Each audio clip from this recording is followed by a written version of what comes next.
Durante siglos, se pensó que las arenas de Egipto habían sido exploradas por completo, y que los grandes descubrimientos del pasado eran solo el eco de una era lejana. Durante mucho tiempo, los arqueólogos creyeron que entre el Valle de los Reyes y los complejos templarios de Luxor no quedaba nada más que tierra vacía y calcinada por el sol.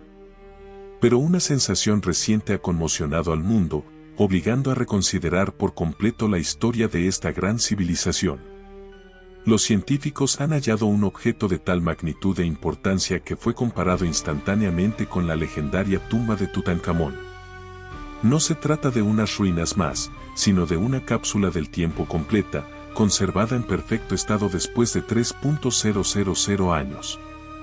Descubriremos qué secretos ocultaban estos muros y por qué este hallazgo es llamado la Ciudad Dorada, capaz de arrojar luz sobre las páginas más enigmáticas del reinado de los faraones. La historia de este increíble descubrimiento comenzó una mañana de septiembre de 2020, cuando un equipo dirigido por el famoso Zahi Hawass inició excavaciones en las cercanías de Luxor. Nadie en la expedición sospechaba que, en lugar de los modestos restos de un templo funerario, encontrarían algo que superaría cualquier expectativa. Imaginen a los trabajadores retirando metódicamente capas de arena seca, esperando hallar apenas los cimientos de un antiguo edificio. Sin embargo, tras solo unas semanas, el ritmo habitual de trabajo se vio alterado. De la tierra empezaron a brotar los bordes de ladrillos hechos de limo del río hace miles de años. Al principio, los arqueólogos pensaron que era una simple cerca, pero cuanto más profundizaban las palas, más claro quedaba, bajo sus pies dormía un enorme organismo vivo de arcilla y paja. En lugar de las líneas rectas de los cimientos de un templo, empezaron a surgir muros curvos que se hundían profundamente bajo las capas modernas de suelo. Esto causó un sincero desconcierto en Zahi Hawass y sus colegas, ya que ese tipo de mampostería no era característico de las construcciones religiosas de la época. Con cada hora de trabajo, la cantidad de estructuras de ladrillo aumentaba de forma exponencial, y los científicos comprendieron que se enfrentaban a algo inexplicable. Entre el polvo gris y los fragmentos de arcilla, un extraño destello atrajo la atención de uno de los miembros del grupo, algo que no podía pertenecer a una piedra común. Cuando el pincel retiró con cuidado la capa de suciedad centenaria, apareció un diminuto fragmento de metal precioso, incrustado firmemente en los restos de un objeto antiguo. Ese brillo intenso sobre el fondo opaco del ladrillo de adobe hizo que los corazones de los arqueólogos latieran más rápido. Pues el oro en tales cantidades rara vez se encuentra en construcciones domésticas comunes. En el aire flotaba el presentimiento de que tras esos muros no se escondía un simple asentamiento, sino un lugar vinculado a una riqueza inimaginable y al poder supremo del imperio. La atmósfera en la excavación cambió instantáneamente, dando paso a una tensa espera y al entusiasmo científico. La escala del panorama que se abría contradecía todos los mapas de la zona. Nadie presente podía dar una explicación lógica de por qué en este lugar se habían conservado estructuras tan altas y extensas. El asombro de los profesionales crecía, ya que el estado de conservación de la mampostería era sencillamente perfecto para una edad tan venerable. Gradualmente, a medida que los arqueólogos limpiaban nuevas secciones de arena, ante sus ojos comenzó a emerger una increíble lógica de urbanismo antiguo. Lo que al principio parecía un amontonamiento caótico de ladrillos resultó ser un sistema de calles y callejones claramente planificado que dividía el espacio en zonas funcionales. Los científicos quedaron asombrados por la previsión de los antiguos constructores al organizar este lugar, creando un verdadero organismo vivo de arcilla y paja.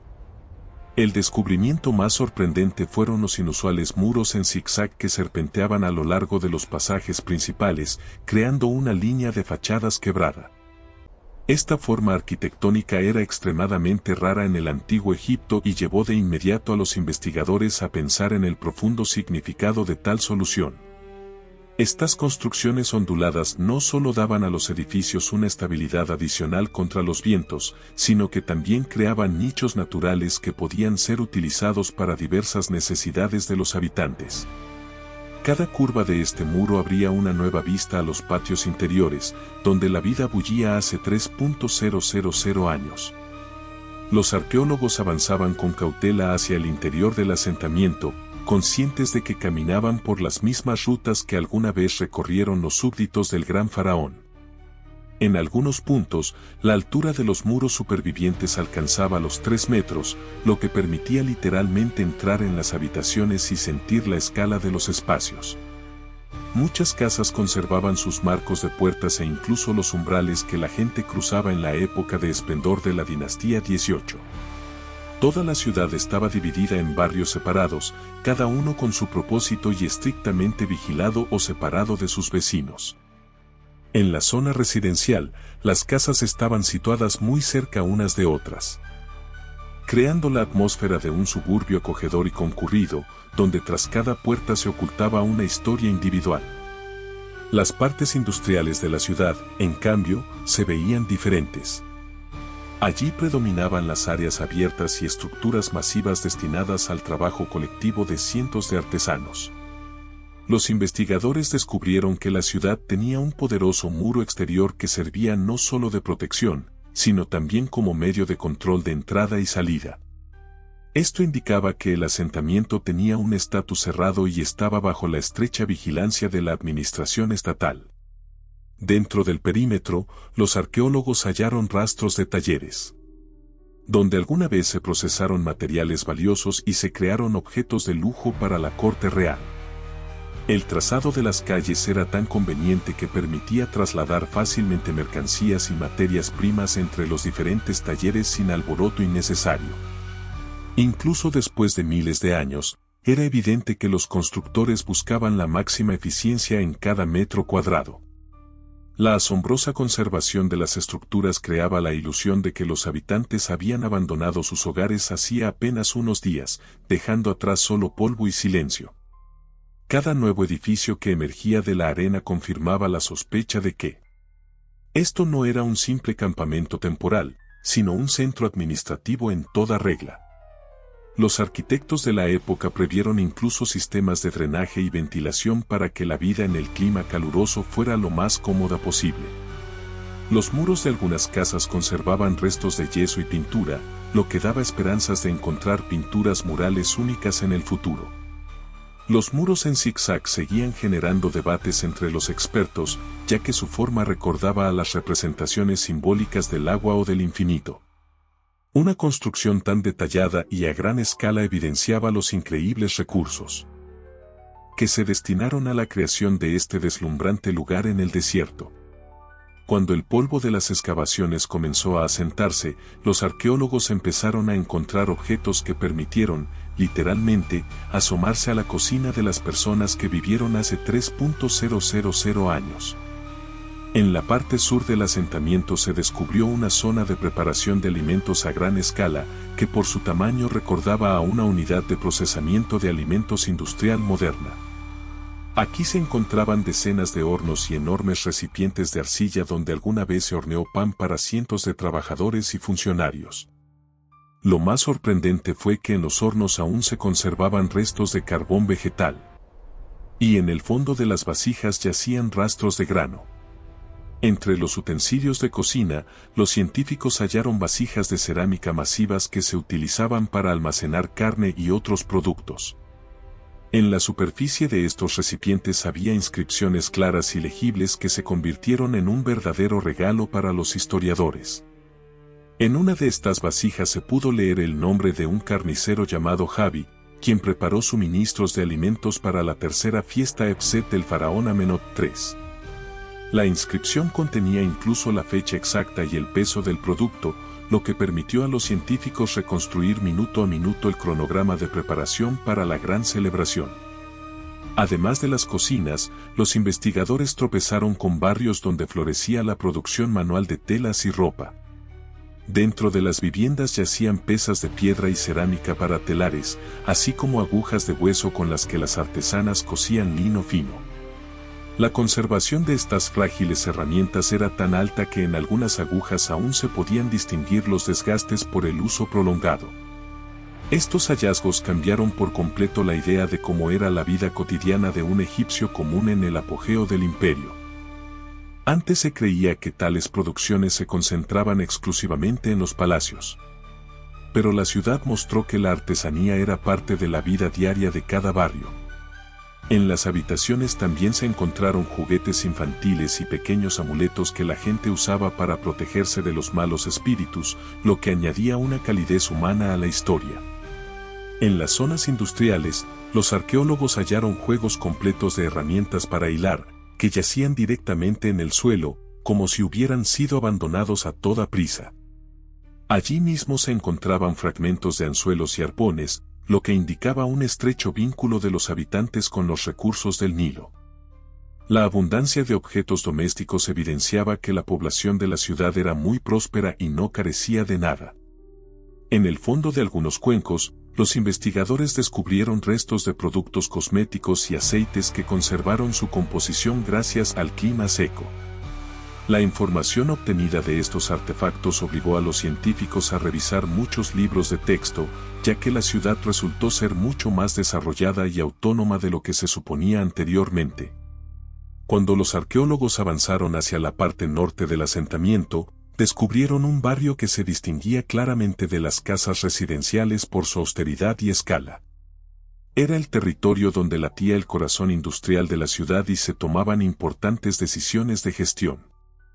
Los investigadores encontraron una red completa de talleres especializados en la producción de joyería y elementos decorativos complejos.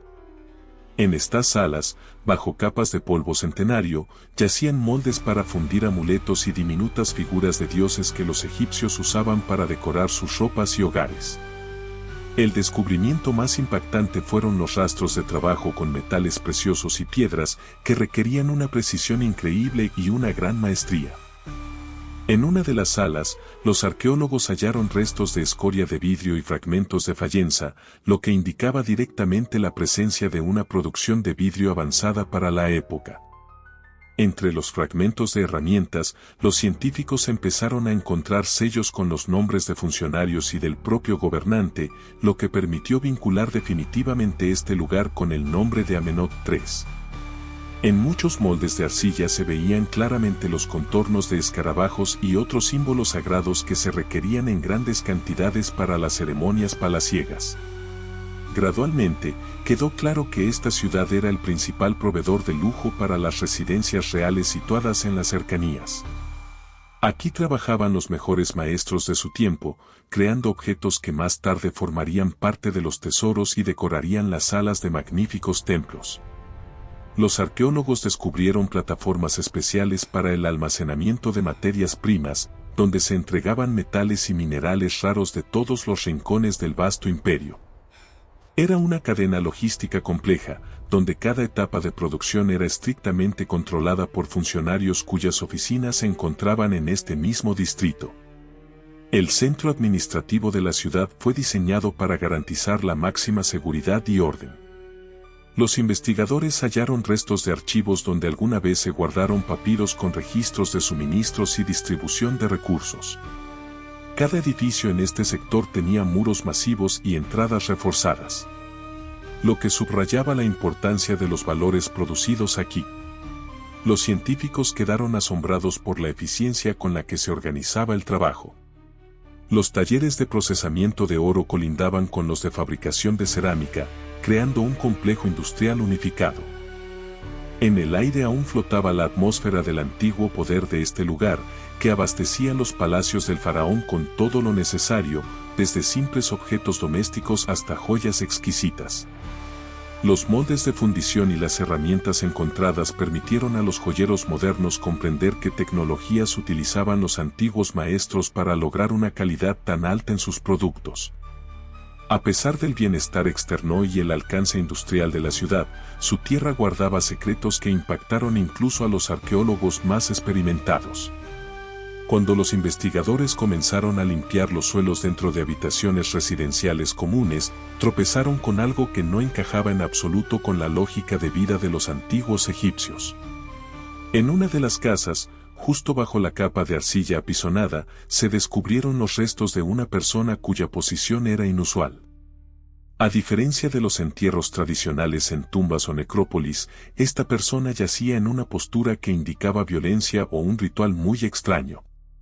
Sus manos estaban extendidas a lo largo del cuerpo. y sus rodillas estaban firmemente presionadas una contra la otra y atadas. El entierro se encontraba directamente en el suelo de una habitación habitable, lo que contradice las costumbres de la época. En la cultura egipcia existían reglas estrictas de sepultura, y encontrar un cuerpo dentro de una casa se consideraba un evento extremadamente inusual e incluso aterrador. Mientras un grupo de especialistas estudiaba estos restos, otro equipo hizo un descubrimiento no menos extraño en el barrio vecino. Dentro de habitaciones donde antes vivía gente, se hallaron restos de animales grandes que resultaron ser vacas o bueyes. Tal práctica de enterrar ganado directamente en el espacio habitable no tenía análogos en la historia de las excavaciones de asentamientos del Reino Nuevo. Normalmente, los animales se guardaban en lugares designados o cerca de los templos y se consideraban sagrados. Pero aquí, su presencia bajo los suelos de las casas parecía una anomalía. Los científicos aún intentan comprender si esto fue un intento de proteger la vivienda con fuerzas mágicas o si la ciudad enfrentó eventos que obligaron a la gente a romper todas las tradiciones centenarias. Estos hallazgos añadieron una densa capa de misticismo al panorama general de las excavaciones, convirtiendo el centro industrial en un lugar con ritos extraños e incomprensibles. Los arqueólogos examinaban cuidadosamente cada centímetro alrededor de estos entierros, esperando encontrar al menos una breve explicación escrita. Pero la ciudad guardaba silencio.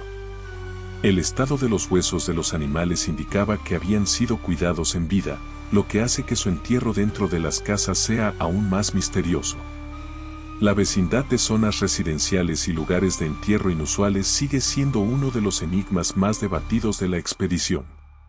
Cada descubrimiento de este tipo obligaba al equipo de Sayhawas a reconsiderar su visión de la vida cotidiana de los súbditos de Amenhotep III.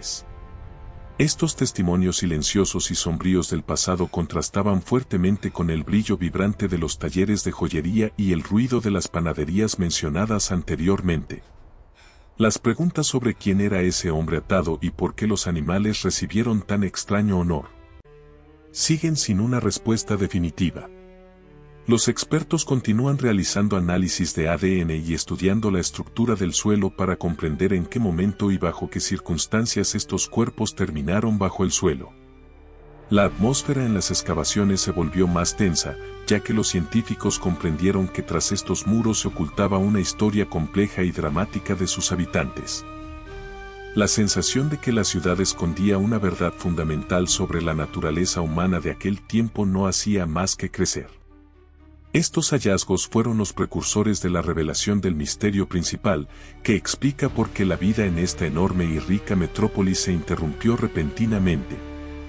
Para entender por qué surgió esta ciudad y por qué cayó tan de repente, hay que observar la figura del hombre que ordenó construirla.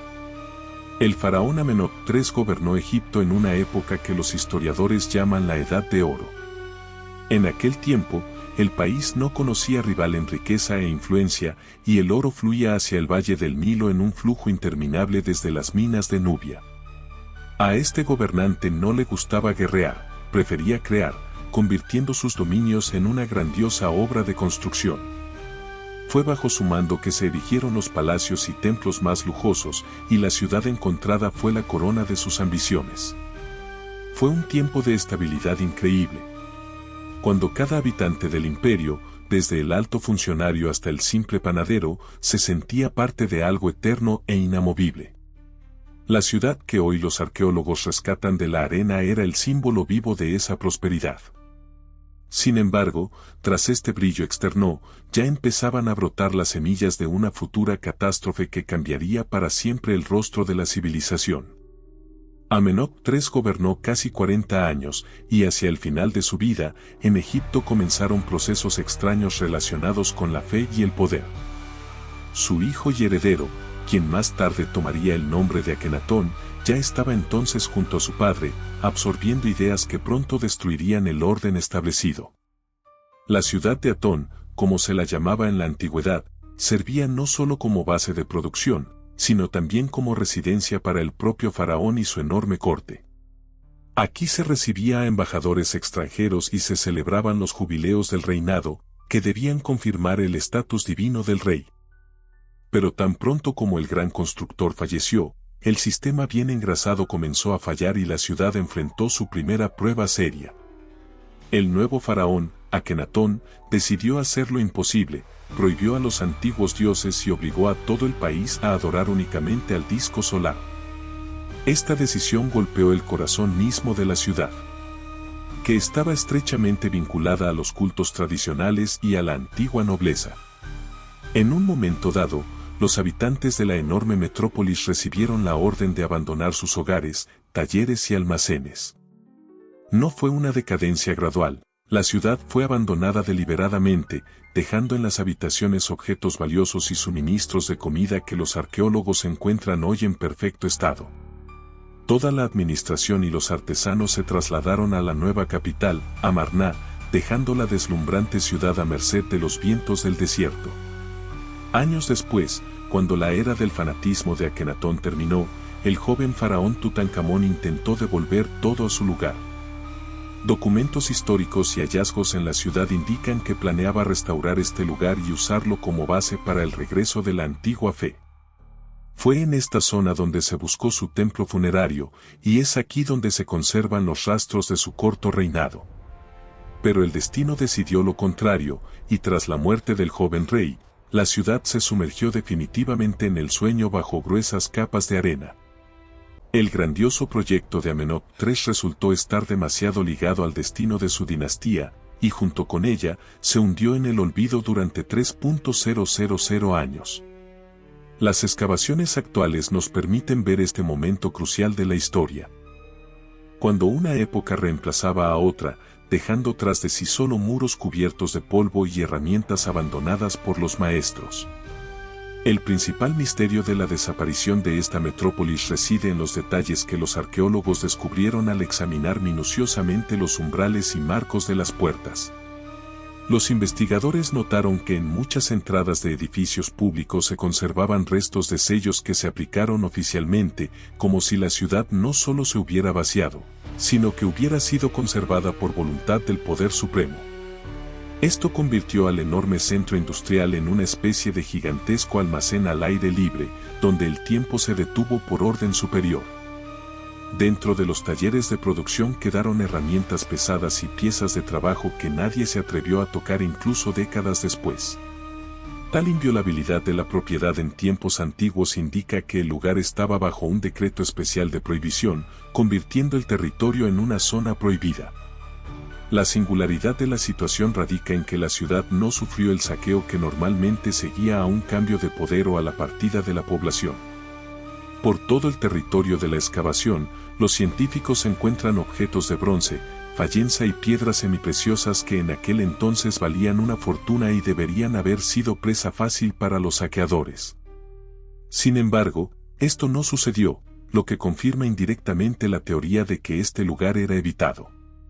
La reforma religiosa de Akenatón convirtió la brillante metrópolis de su padre en un monumento de una época que los nuevos ideólogos buscaban condenar al olvido, pero que no se atrevían a destruir físicamente. Fue precisamente este estatus de paria entre las ciudades lo que permitió que las construcciones de frágil ladrillo llegaran a nuestros días sin convertirse en material de construcción para nuevos templos.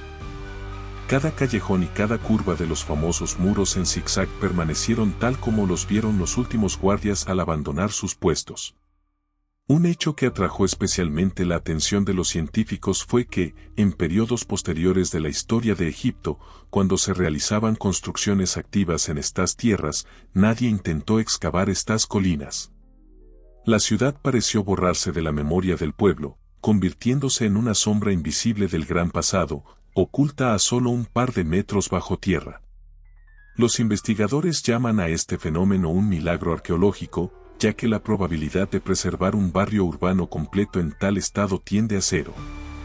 Los indicios de que aquí ocurrieron eventos extraños se confirman también por la ausencia de rastros de destrucción gradual de techos y cubiertas. Todo parece como si la ciudad se hubiera dormido en un instante, conservando en sus entrañas las respuestas a las preguntas sobre cómo funcionaba el imperio en la cima de su poder. La revelación de este enigma obliga a la ciencia a reconocer que, a veces, los objetos más masivos pueden permanecer invisibles durante milenios, estando literalmente bajo los pies de millones de personas. Al resumir este asombroso capítulo en la historia de la arqueología, los científicos declaran unánimemente que la Ciudad Dorada se ha convertido en el descubrimiento más importante del siglo.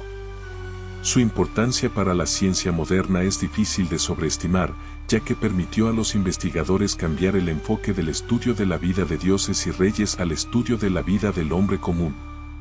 Hasta este momento, el conocimiento sobre el antiguo Egipto se extraía principalmente de las tumbas que hablaban de la muerte. Pero este hallazgo abrió la puerta al mundo de los vivos. Cada detalle, desde los restos de tela hasta los registros del carnicero en una jarra, sirve como una fuente invaluable de información sobre cómo funcionaba la economía y cómo se organizaba la logística del imperio más grande del pasado.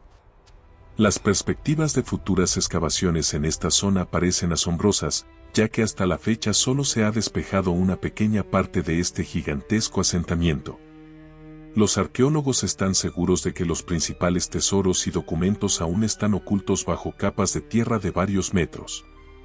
En aquellos barrios donde las palas de los trabajadores aún no han llegado, existe una gran probabilidad de que en la parte norte de la ciudad se encuentren archivos con correspondencia diplomática o textos que arrojen luz sobre las verdaderas causas del conflicto religioso de aquella época. Los investigadores planean utilizar las últimas tecnologías de escaneo de suelo para ver los contornos de los edificios que aún duermen bajo la arena. Este hallazgo cambió para siempre el paisaje de Luxor, convirtiendo un terreno desértico en uno de los objetos más valiosos del patrimonio mundial. La ciudad de Amenhotep se convirtió en el símbolo de cómo la perseverancia y el enfoque científico pueden devolver a la vida a toda una civilización que se consideraba perdida. Hoy, cuando los turistas miran estos muros, no ven simples ruinas, sino el triunfo del genio humano que logró engañar al tiempo y preservar su grandeza a través de 30 siglos. El futuro de estas excavaciones promete ser aún más emocionante. Y quién sabe qué otros secretos de la Edad de Oro de Egipto saldrán a la luz en los próximos años. Suscríbete al canal para no perderte nuevos detalles sobre este hallazgo único y otros grandes descubrimientos que están cambiando la historia ahora mismo. Haz clic en la campana y quédate con nosotros, porque los misterios más fascinantes del pasado aún esperan su momento.